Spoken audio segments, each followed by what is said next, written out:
Баршаңызға сәлем, сіздермен Жорабек Жанерке, және бүгін біз сіз жұмысқа орналасарда нені білуіңіз қажет атты тақырыптың екінші бөліміне тоқталатын боламыз. Бұл бөлімде біз еңбек шартын жасасу үшін қажетті құжаттар, еңбек шарты қай кезде тоқтатылады, жұмыс уақыты және оның түрлері атты тақырыптарға тоқталатын боламыз. Еңбек шартын жасасу үшін қажетті құжаттар: Қазақстан Республикасының азаматтары үшін жеке куәлігі, оралмандар үшін оралман куәлігі, босқындар үшін босқын куәлігі және тұрақты тұратын шетелдіктер үшін ықтиярхат қажет. Бұдан бөлек біліктілігін растайтын құжат, еңбек қызметін растайтын құжат, бұл жұмыс өтілі бар адамдарға, және кәмелет жасына толмағандардың қатысуымен болатын іс-шараларға еңбек шартын жасасу үшін сіздің қоғамға қандай да бір зияныңыз келмегенін растайтын анықтама ұсынуыңыз қажет. Егер сіз азаматтық қызметке, ұлттық компанияларға не болмаса басқару қызметтеріне орналасу кезінде сыбайлас жемқорлық қылмыс жасаған туралы мәліметтердің бар не жоқ екендігі туралы анықтама ұсынуыңыз қажет. Жұмыскерлер қоса атқаратын жұмыс туралы еңбек шартын басқа жұмыс берушімен жасасу үшін негізгі жұмыс орны бойынша еңбектің сипаты мен шарттары туралы анықтама, яғни ол түйіндеме, сіздің осы уақытқа дейін атқарған жұмыс қызметтеріңіз туралы қысқаша түйіндеме қажет болады.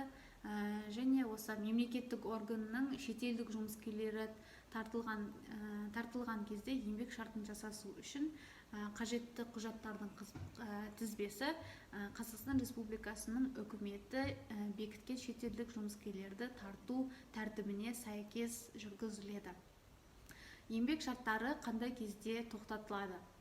Еңбек шарттарын тоқтату үшін негіздер: ол тараптардың келісімі бойынша, еңбек шартының мерзімінің анықталуына байланысты, жұмыс берушінің бастамасы бойынша, жұмыскердің бастамасы бойынша, жұмыскердің басқа жұмысқа ауысуына байланысты, тараптардың еркінен тыс мән-жайларға байланысты, жұмыскерлердің еңбек қатынастарын жалғастырудан бас тартуына байланысты, және Қазақстан Республикасының сайланбалы жұмыстарына ауысуына байланысты, және еңбек шарты жасасу талаптарының бұзылуына байланысты еңбек шарттары тоқтатылады. Жұмыс уақыты және оның түрлері. Жұмыс уақыты деп жалпы жұмысқа кеткен уақыттарды, яғни сіздің еңбекті қорғау және еңбек қауіпсіздігі қағидаларында көзделген үзілістер, жұмыскердің өзінің уақытына еркін иелік ете алмайтын жұмыс орнына болу немесе жұмысты күту уақыты, мереке және демалыс күндердегі кезекшілік, үйдегі кезекшілік, Қазақстан Республикасының нормативті құқықтық актілеріне сәйкес осы уақыттар жұмыс уақыты болып табылады. Жұмыс уақыты ұзақтығына қарай қалыпты, ұзақтығы қысқартылған және толық емес жұмыс уақыты болып бөлінеді.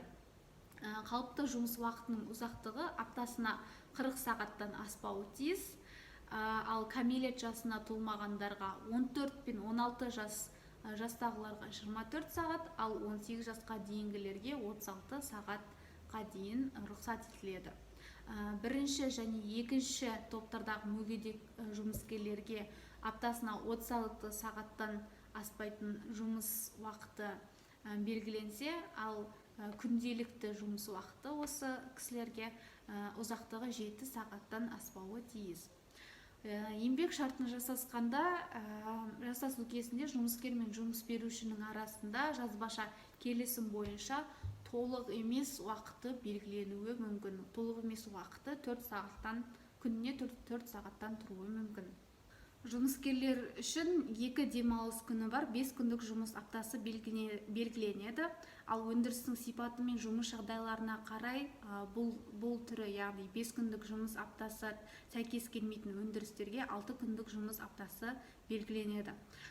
Жалпы алғанда, кейбір қосымша уақытты талап ететін өнеркәсіптегі жұмыстарды айтпағанда, жалпы күнделікті жұмыстың уақыты 8 сағаттан аспайды.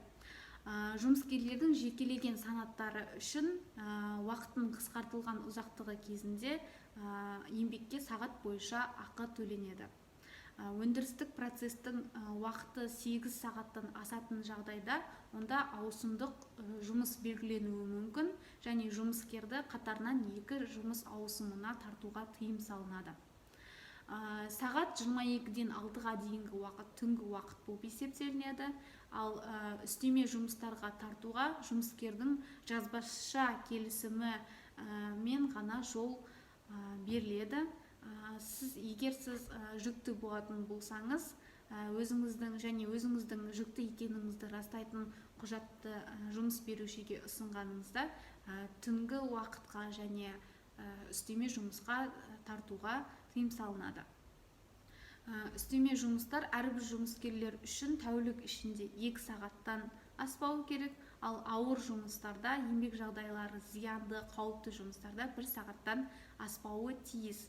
Үстеме жұмыстардың жалпы ұзақтығы айына 12 сағаттан, жылына 120 сағаттан аспауы тиіс.